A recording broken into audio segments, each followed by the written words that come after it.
Hello student, welcome to all in your YouTube channel English Academy. हमने बच्चों class 10th के अंदर chapter number 3 को पढ़ा था और जिसका नाम था टू स्टोरीज ऑफ फ्लाइंग, और उसका जो फर्स्ट स्टोरी है फर्स्ट फ्लाइट उसको हम पढ़ चुके हैं। उस लेसन के दोनों वीडियो आप देख चुके हैं। तो आज हम करने जा रहे हैं उसकी एक्सरसाइज यानी कि टेक्स्ट बुक के क्वेश्चन आंसर, और वो आपको चैप्टर के एंड में दिए हुए हैं। तो बच्चों स्टार्ट करते हैं हम। हमारा पहला क्वेश्चन जो कि है, why was the young seagull afraid to fly? Do you think all young birds are afraid to make their first flight, or are some birds more timid than others? Do you think a human baby also find it's a challenge to take its first step? तो बच्चों इसका answer हम जानते हैं, उससे पहले हम ये समझ लेते हैं कि इस क्वेश्चन का मतलब क्या है। Why was the young seagull afraid to fly? जो यंग सीगल था वो उड़ने से क्यों डरता था? एफ्रेड यानी डरता था उड़ने से। तो अगला इसी में क्वेश्चन दिया हुआ है, do you think all young birds are afraid to make their first flight?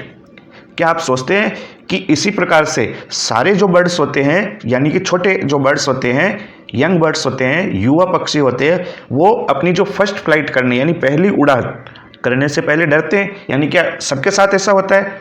और are some birds more timid than others, या कुछ ऐसे पक्षी होते हैं जो दूसरों से ज़्यादा टिमिड होते हैं? टिमिड का मतलब हो गया बच्चों यहाँ पे डरपोक। कुछ ऐसे भी होते हैं जो ज़्यादा डरपोक होते हैं। आगे देखिए, do you think a human baby also finds its a challenge to take its first steps? आपको क्या ऐसा लगता है, क्या आप ऐसा सोचते हैं कि एक मनुष्य का जो बच्चा होता है, मानव बालक होता है, वो भी अपना जो पहला स्टेप उठाता है, पहला कदम उठाता है, तो उसके लिए वो चैलेंजिंग होता है, चुनौतीपूर्ण होता है? तो बच्चों जानते हैं इसका आंसर क्या होगा। तो इसके आंसर के लिए हम चलते हैं।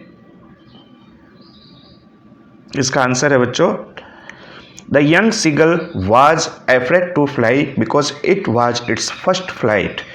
जो यंग सीगल था वो बहुत डर रहा था। क्यों? क्योंकि ये उसकी पहली उड़ान थी। It is well known fact that doing something for the first time is challenging, और ये हम सब जानते हैं, ये एक वेल नोन फैक्ट है कि कुछ भी कार्य करने से पहले जो हम पहली बार करने जा रहे हैं, फर्स्ट टाइम करने जा रहे हैं, वो चैलेंजिंग होता है, चुनौतीपूर्ण होता है। देयरफॉर इसी कारण all young birds must be afraid to make their first flights. इसी कारण से जो सारे यंग बर्ड्स है, वो युवा पक्षी जो है, वो अपनी फर्स्ट फ्लाइट पे यानी कि पहली उड़ान करने से पहले डरते हैं, या उनके लिए वो चुनौतीपूर्ण होता है।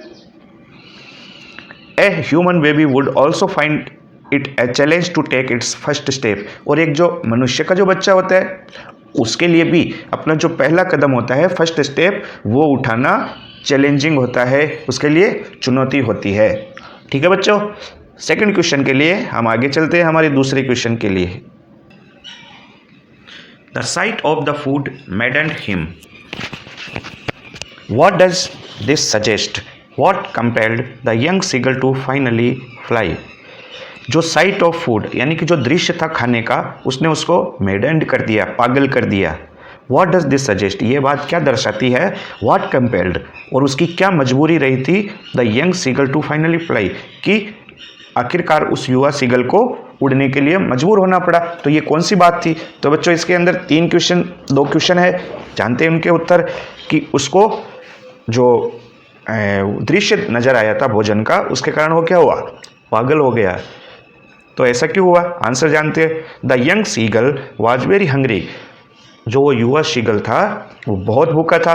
इट वॉज हिज हंगर, और ये उसकी भूख ही थी, that ultimately compelled and encouraged him to fly.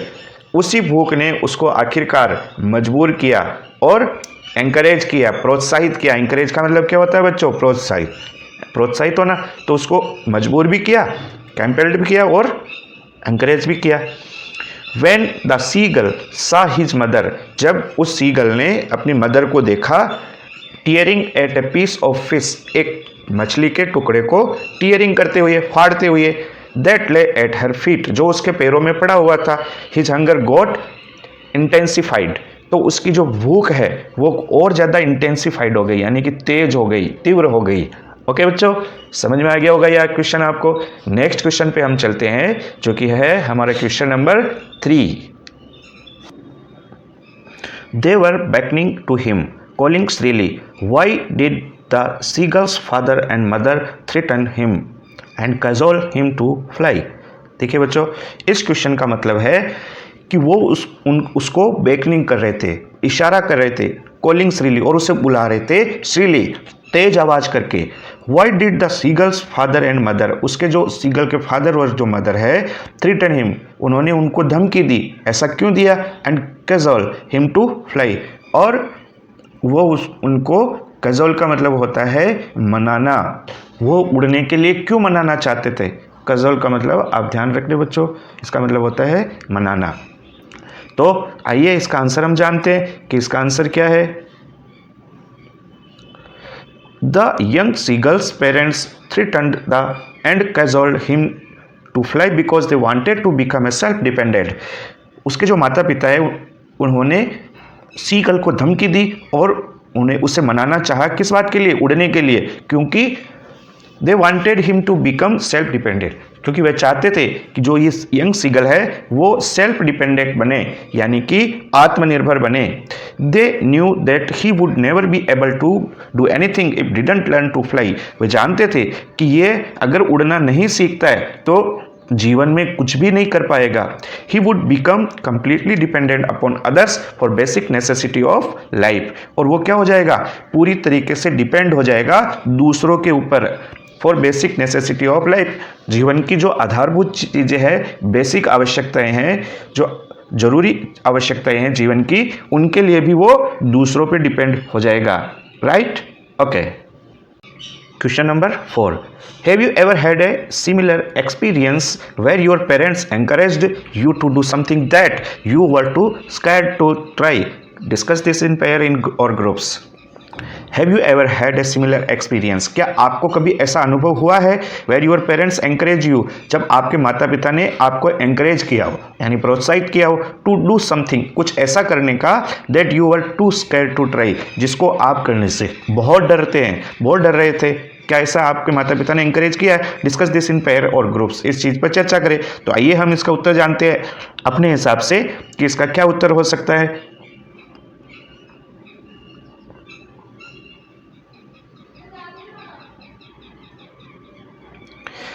Everyone has such experience at some time, प्रत्येक व्यक्ति को इस प्रकार का अनुभव अवश्य होता है कभी कभी। I too had such an experience, मेरे को भी ऐसा अनुभव हुआ है। When my parents encouraged me, जब मेरे माता पिता ने मुझको एनकरेज किया, प्रोत्साहित किया। When I was learning cycling, जब मैं साइकिल चलाना सीख रहा था। आई हेजिटेटेड एंड फियर्ड, मैं हेजिटेटेड था यानी कि मैं हिचकिचाया हुआ था, एंड फियर्ड, मैं डरा हुआ था। आई थॉट, तो मैंने सोचा, that I would not be able to hold and balance it properly, तो मैंने सोचा कि शायद मैं इसे ठीक से होल्ड नहीं कर पाऊंगा, पकड़ नहीं पाऊंगा, और इस पर बैलेंस भी नहीं बना पाऊंगा प्रॉपरली, पूरी तरीके से। वन डे, एक दिन, my father made me sit on the bicycle, मेरे पिताजी ने मेरे को बाइसिकल की सीट पे बिठाया, and gave a push from behind, और मुझे पीछे से धक्का दे दिया। आई क्राइड, मैं चिल्लाया, बट सून, लेकिन जल्दी ही, हैंडल्ड इट प्रॉपरली, मैंने इसको बहुत अच्छी तरीके से हैंडल कर लिया, आगे जाकर के मैंने बैलेंस बना लिया। एंड कंप्लीटेड ए सर्किल, और फिर उसके बाद मैंने गोला भी बनाया, विदाउट फॉलिंग डाउन, बिना गिरे हुए। I learn how to ride a bicycle on that very day, और उसी दिन से मैंने क्या किया बच्चों? साइकिल चलाना सीख लिया। तो ये एक्सपीरियंस आपको भी हुआ होगा, हर व्यक्ति को, हर बच्चे को अलग अलग एक्सपीरियंस होता है। तो इस तरीका का एक्सपीरियंस आप अपनी लैंग्वेज में भी इसका आंसर लिख सकते हैं। ठीक है बच्चों? ओके, हमारा नेक्स्ट क्वेश्चन है question number 5। In the case of A bird flying, it seems a natural act and A foregone conclusion that it should succeed. In the example you have given in answer to the previous question, was your success guaranteed or was it important for you to try regardless of a possibility of failure? बच्चों, इसका मतलब समझ लेते हैं। Birds के मामलों में, जो बर्ड्स उड़ते हैं उनके मामलों में, it seems a natural act, ये एक स्वाभाविक प्रक्रिया लगती है, and A foregone conclusion that, और एक पहले से ही, फोरगॉन का मतलब पहले से ही कंक्लूजन का मतलब होता है निष्कर्ष निकालना, और ये पहले से ही निष्कर्ष निकाला जाता है कि इट शुड सक्सीड, कि बट उनको सफल होना चाहिए। किनके मामले में बच्चों? पक्षियों के मामले में हमें ऐसा लगता है कि वो एक स्वाभाविक प्रक्रिया है और उनको तो सफल होना ही चाहिए। In the examples you have given in answer to the previous question, और उदाहरण के रूप में आपने पिछले क्वेश्चन का जो आंसर दिया था उसके अंदर इसमें वर्णन भी किया था। Was your success guaranteed? क्या आपकी जो सफलता है वो गारंटीड है? गारंटीड का मतलब होता है उसकी गारंटी है। Was it important for you to try? या आपके लिए प्रयास करना ज़्यादा महत्वपूर्ण था? Regardless of a possibility of failure, regardless का मतलब परवाह किए बिना, पॉसिबिलिटी ऑफ फेलर, फेलर का मतलब असफलता की जो संभावना है उसकी परवाह किए बिना आपके लिए प्रयास करना ज़्यादा महत्वपूर्ण था, या आपको सफलता की गारंटी ही थी कि मैं ऐसा कर ही लूँगा? तो बच्चों इसका आंसर हम जानते हैं, इस क्वेश्चन का आंसर क्या होगा, और ये हमारा लास्ट क्वेश्चन है, अंतिम क्वेश्चन है। We all face some problems in the initial stage. हम सभी स्वाभाविक रूप से जो प्रारंभिक स्तर होता है, इनिशियल स्टेज का मतलब प्रारंभिक स्तर पे कुछ न कुछ समस्याएं फेस करते हैं। लर्निंग ए न्यू स्किल, जब हम नई स्किल, नई कला, नया कौशल सीखने की कोशिश करते हैं, सीख रहे होते हैं। Because of the fear of failure, क्यों? क्योंकि हमें डर होता है असफलता का, फेल होने का। We hesitated to perform a task, तो फिर हम उस कार्य को करने में थोड़ा सा हेजिटेट होते हैं, हिचकिचाते हैं। और टू डू समथिंग न्यू, और हम चाहते हैं कि कुछ हम नया करें। In the case of the seagull, और इसी सीगल के केस में his mother and father cajoled him to fly, तो उन्होंने, उसके माता पिता ने उसको मना लिया उड़ने के लिए। इन एग्जाम्पल, और जैसा कि एग्जाम्पल में बताया, I have given in the answer to the previous question, मैंने फोर्थ क्वेश्चन के अंदर इसका जो आंसर दिया था, बाइसाइकिल वाला, जैसे साइकिल चलाना सीखा, मेरे पिताजी ने मेरे को पीछे से धक्का मारा और फिर मैं डर तो गया, लेकिन मैंने अपना आगे जाके बैलेंस बना लिया। तो I was cajoled my father to learn cycling, तो मेरे पिताजी ने मुझे मना लिया था साइकिलिंग करने के लिए कि मैं साइकिलिंग सीखूं। सो एट द स्टेज, तो उस स्टेज पे I had to learn cycling, तो मुझे साइकिलिंग सीखनी थी। Because it was very important for me, क्योंकि ये मेरे लिए बहुत ज़्यादा महत्वपूर्ण था। टू ओवरकम माई फियर, कि मैं अपने डर पे काबू पाऊँ, ओवरकम करूँ। तो मेरे लिए उस काम की महत्वता बहुत ज़्यादा थी, क्योंकि मुझे सीखना ही था ये चीज़, मुझे मेरे अंदर ये चीज़ लगन थी। माई सक्सेस वॉज नॉट गारंटीड, लेकिन मेरी जो सक्सेस थी वो पूरी गारंटीड नहीं थी। But it was very important for मी, लेकिन मेरे लिए ये बहुत ज़्यादा इंपॉर्टेंट थी, और यही ज़्यादा सबसे ज़्यादा जरूरी है। सीगल को जब भूख लगी, उसके लिए खाना बहुत महत्वपूर्ण था, तो उसके लिए उड़ने का प्रयास भी उतना ही महत्वपूर्ण था। To try because without trying, तो मेरे लिए इतना इंपॉर्टेंट था कि मैं इसको बिना प्रयास किए ज़्यादा प्रयास नहीं कर पाता।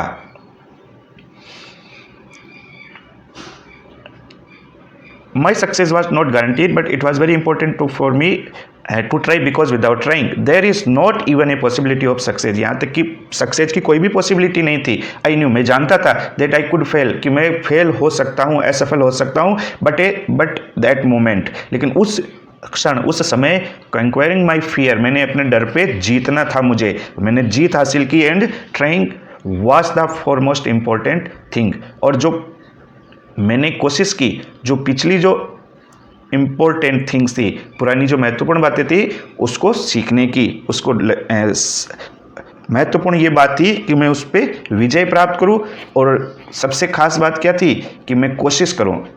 तो बच्चों ये हमारे यहाँ पे इस लेसन के 5 क्वेश्चन कंप्लीट हुए। आप इन क्वेश्चन को अपनी नोटबुक में नोट डाउन करेंगे और इसको अपनी क्लास टीचर को चेक करवाएंगे और इनको लर्न करेंगे।